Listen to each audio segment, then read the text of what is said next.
present here. I, Samna Safwan, I study in the Jahan Memorial Girls College 8th standard. Today we have to celebrate Dr. Allama Muhammad Iqbal's birthday.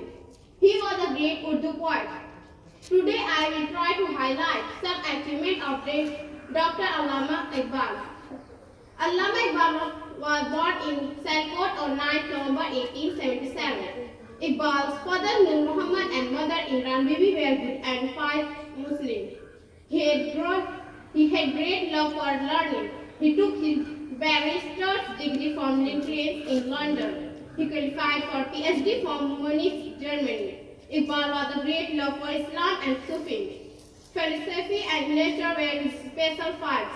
He wrote lectures were his special field. He wrote both in Persian and Urdu. His poetry has been translated into many languages. Iqbal was a well-known political figure. He joined Muslim League in London. He was a leading member of Punjab Muslim League. The poet of the East was a philosopher, a moralist, and a reformer. He led a simple and easy life.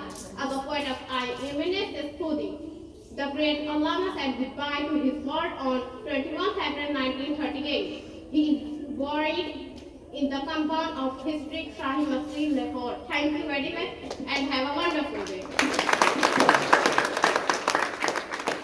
अपने गुलाम को करके सवार ऊंट पर अपने गुलाम को पैदल ही खुद चले वो आका तलाश कर। है एक बहाना परिंदों की दुनिया का दरवेश हूँ मैं कि शाही बनाता नहीं आशियाना।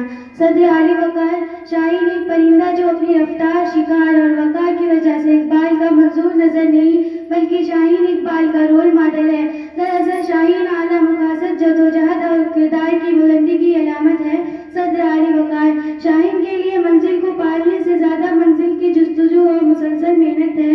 अकाबी रूह जब बेदार होती है जवानों में, अकाबी रूह जब बेदार होती है जवानों में, नजर आती है उनको अपनी मंजिल आसमानों में। सदर वकार इकबाल अपने शायरों के लिए किसी एक मंजिल का तयन नहीं करते बल्कि उन्होंने नौजवानों को हर लहजा आगे आगे और आगे जाने का दर्श दिया है।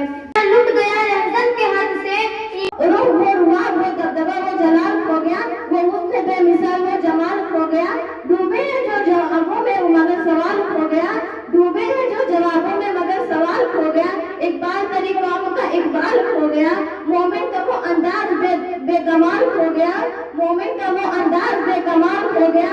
इकबाल तेरी कौम का इकबाल खो गया। हंसी आती है मुझे हसरत इंसान पर, कि हंसी आती है मुझे हसरत इंसान पर, गुनाह करता है खुद लानत भेजता है शैतान पर। इस शायर पर अल्लामा इकबाल फरमाते हैं कि दवा की तलाश में रहा दुआ को छोड़कर, दवा की तलाश में रहा दुआ को छोड़कर, मैं चल ना सका दुनिया में खताओं को छोड़कर।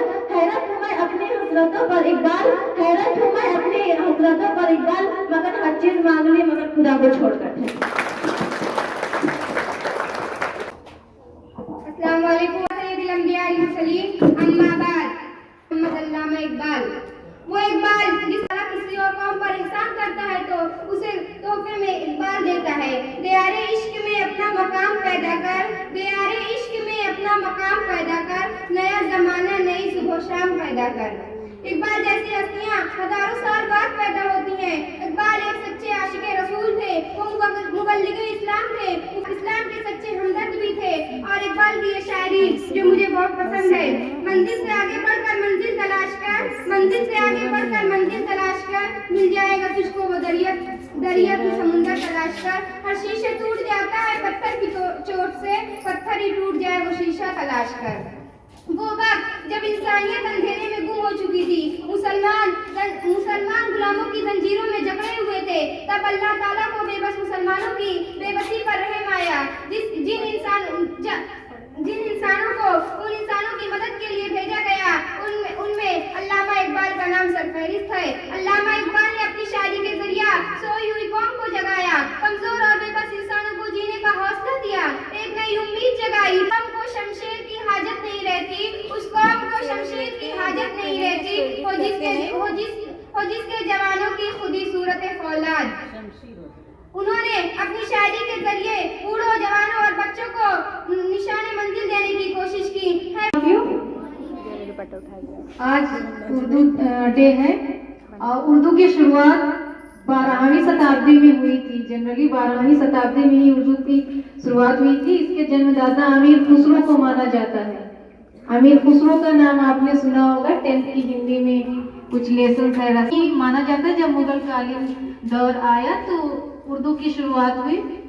उर्दू के लिए कुछ मतभेद है, लोगों को कहना है कि ये यहाँ की भाषा नहीं है, लेकिन उर्दू का जो ओरिजिन है वो हिंदुस्तान है। यहाँ पे उर्दू की शुरुआत हुई थी और यहीं पे पली बड़ी है। हाँ, ये है कि जब ब्रिटिश सरकार खत्म हो रही थी तो उर्दू के लिए और हिंदी के लिए थोड़ा सा मतभेद हुआ और उसको राजकीय भाषा, जैसे हिंदी को राजकीय भाषा के रूप में महात्मा गांधी ने दिया और उर्दू को भी उसके साथ स्थान दिया ताकि लोगों में मतभेद ना हो। लेकिन उर्दू जो है वो आमतौर पे मुस्लिम के अलावा और भी जगहों पे बोली जाती है। उर्दू और हिंदी में थोड़ा मेल है, जैसे उर्दू जो है उसमें फारसी से वो ज्यादा नजदीक है और हिंदी जो है वो देवनागरी और संस्कृत से ज्यादा नजदीक है। तो दोनों में जो चीजें हैं वो सेम है, बस हिंदी में देवनागरी लिपि और संस्कृत भाषा की ओरिजिन से बनी है, जबकि उर्दू में जो है वही सारी वो भी सारे वही लिपि, लेकिन दोनों का लेखन अलग अलग है। उर्दू का लेखन अलग है और हिंदी का लेखन अलग है, लेकिन बोलने में वो सेम लगती है। और उर्दू में फारसी से थोड़ी नजदीकियां दिखती हैं, अरबी और फारसी से। तो क्योंकि अरबी और फारसी से नजदीकियां हैं और उसका लेटर भी उसी में मिलता जुलता है, और हिंदी में जो है संस्कृत और देवनागरी से नजदीकियां और उसी से मिलती जुलती है, लेकिन बोलने में दोनों सेम है। तो जब ऐसा माना जाता है कि जो वहाँ की जो क्षेत्रीय भाषा थी, जैसे जब मुगल यहाँ पे आए और यहाँ पर जो भी अपनी सत्ता के लिए यहाँ के लोगों से मिले, तो यहाँ कहीं भी आपको रहने के लिए वहाँ की भाषा जानना जरूरी है। तो वहाँ के लोग जैसे बोलते थे उनके यहाँ पे या फिर जो भी हिंदू रिलीजियस उसमें जो बोलते थे वहाँ देवनागरी और संस्कृत के लफ्ज ज्यादा रहते थे, और जो मुस्लिम कल्चर में लोग बोलते थे वहाँ पे फारसी और अरबी के लेटर या वर्ड ज्यादा रहते थे। तो इस तरह से उर्दू, लेकिन इस टाइम उर्दू की जो कंडीशन है वो बहुत खराब है। जनरली वो हमारे ही कम्युनिटी से उर्दू खत्म होती जा रही है। हम ही और आप में से लोग उर्दू नहीं जानते। उर्दू को बढ़ावा तो दिया जाता है, सरकारें बढ़ावा देती है, लेकिन सरकार बढ़ावा देकर क्या करेगी जब हम उसको बढ़ावा नहीं दे रहे हैं। हम अपने कल्चर से उर्दू को निकाल रहे हैं। हमारे लिए उर्दू बहुत टफ है और हमारे जो सब्जेक्ट्स हैं उसमें हम बहुत उर्दू को वरीयता नहीं दे रहे हैं। रीजन ये है कि हमें लगता है ये बहुत स्कोपिक सब्जेक्ट नहीं है, हम क्या करेंगे। लेकिन कोई भी लैंग्वेज, चाहे वो हिंदी हो और चाहे वो उर्दू हो, कोई भी लैंग्वेज वो हमारी संस्कृति का प्रूफ होती है। हमें अपनी संस्कृति को बचा के रखना है और ये हमारी जिम्मेदारी है कि हम अपने आने वाले कल के लिए या अपने आने वाले जो वंश है उनके लिए ये चीज तोहफा के रूप में रखें। वैसे ही अब जैसे हमारे बुजुर्गों ने हमें दी, हम आगे इसको पहुंचाएं, चाहे वो हिंदी हो, चाहे वो देवनागरी हो, चाहे संस्कृत हो, चाहे उर्दू हो, चाहे अरबी हो। इसलिए क्योंकि जो भी लैंग्वेज होती है वो हर जगह की संस्कृति को बताती है। तो इसका जो है ख्याल करना ये हमारी जिम्मेदारी है और हम उर्दू को आगे बढ़ाएंगे। और हम और आप नहीं बढ़ाएंगे तो कौन बढ़ाएगा, ये तो हमारी जिम्मेदारी है। वो इत्रदान सा लहजा मेरे बुजुर्गों का, वो इत्रदान सा लहजा मेरे बुजुर्गों का, रची बसी हुई उर्दू जबान की खुशबू। ये बशीर बद्र की बहुत खूबसूरत लाइनें हैं जो बहुत फेमस है। यूपीएससी में भी ये बशीर बद्र के कुछ शेर पूछे जाते हैं, तो जिनके सब्जेक्ट उर्दू रहते हैं। तो बशीर बद्र बहुत फेमस शायर हैं। उसके अलावा दाग देहलवी ने भी उर्दू पे कुछ लिखा है। नहीं खेल ए दाग ये यारों से कह दो, नहीं खेल ए दाग यारों से कह दो कि आती है उर्दू ज़बां धीरे धीरे, कि आती है उर्दू ज़बां धीरे धीरे। तो अल्लामा इकबाल ने इस पे बहुत काम किया। अल्लामा इकबाल ने नहीं, उसके अलावा बहुत से शायर हैं जो उर्दू पे बहुत काम किए। उर्दू साहित्य में आज भी बहुत से लोग हैं जो उस पे काम कर रहे हैं। उर्दू का अभी इस दौर में तो हमें सिर्फ उर्दू बहुत कहीं नहीं दिखती, अखबार भी उर्दू के बहुत बिकते हुए नहीं दिखते। हमारे यहाँ, मैं खुद मुस्लिम हूँ और मेरे यहाँ हिंदी के अखबार आते हैं। तो ऐसा नहीं कि उर्दू के भी कभी आते थे, लेकिन मुझे अब नहीं आता क्योंकि बहुत इंटरेस्ट नहीं लगता तो नहीं आते। लेकिन मुझे ऐसा कभी कभी लगता है कि उर्दू के ही अखबार आने चाहिए। रीजन ये है कि अगर हम नहीं पढ़ेंगे तो हमारे बच्चे भी नहीं पढ़ेंगे, ठीक है। हमें उर्दू नहीं आएगी तो उनको भी नहीं आएगी। तो उर्दू के लिए हमें काम करना है, वरना ये धीरे धीरे वजूद से खत्म हो जाएगी और इसकी रखवाली हमें और आप ही को करना है। और इसके साथ जो जो साहित्य के लोग हैं जो इससे जुड़े हुए हैं और इस पर काम कर रहे हैं वो भी करेंगे और हम भी आप करेंगे। इकबाल का एक शेर है, दुनिया की महफिलों से उगता गया हूँ यारब, दुनिया की महफिलों से उगता गया हूँ यारब, क्या लुफ्त अंजुमन का जब दिल ये बुझ गया हो, क्या लुफ्त अंजुमन का जब दिल ये बुझ गया हो। सोरी से भागता हूँ दिल ढूंढता है मेरा, सोरी से भागता हूँ दिल ढूंढता है मेरा, ऐसा सुकून जिस पर तस्वीर भी तकदीर भी फिदा हो, ऐसा सुकून जिस पर तकदीर भी फिदा हो। मरता हूँ खामोशी पर ऐ आरज़ू है मेरी, मरता हूँ खामोशी पर आरज़ू है मेरी, दामों में कोट के एक सा छोटा सा झोपड़ा हो, आज़ाद फिक्र से हूँ उजलत के दिन गुजारूं, दुनिया के गम का दिल से कांटा निकल गया, दुनिया के गम का दिल से कांटा निकल गया। Thank you. मोहम्मद अल्लामा इकबाल का बर्थडे आपने मनाया, लेकिन ज़रूरी है कि आप अपनी भाषा को जानें, ठीक है।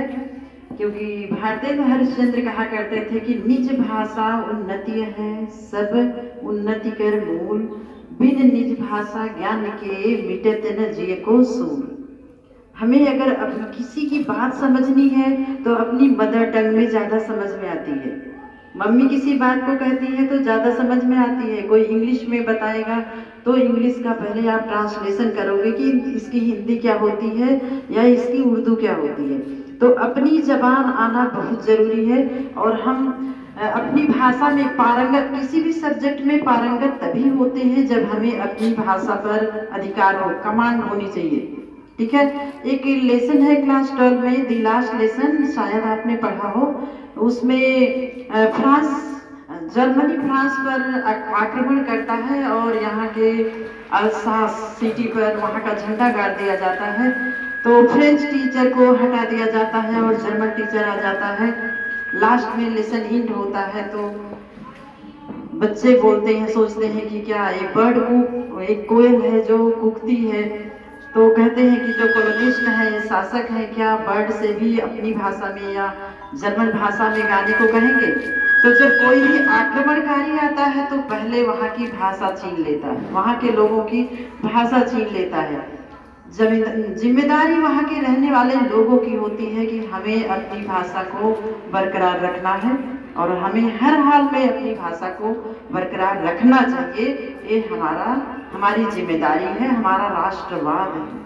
हमें अपने राष्ट्र की धरोहर को बरकरार रखना है। जो जो चीज़ें हमें विरासत में मिली हैं हमें बरकरार रखना है। Thanks, have a good day.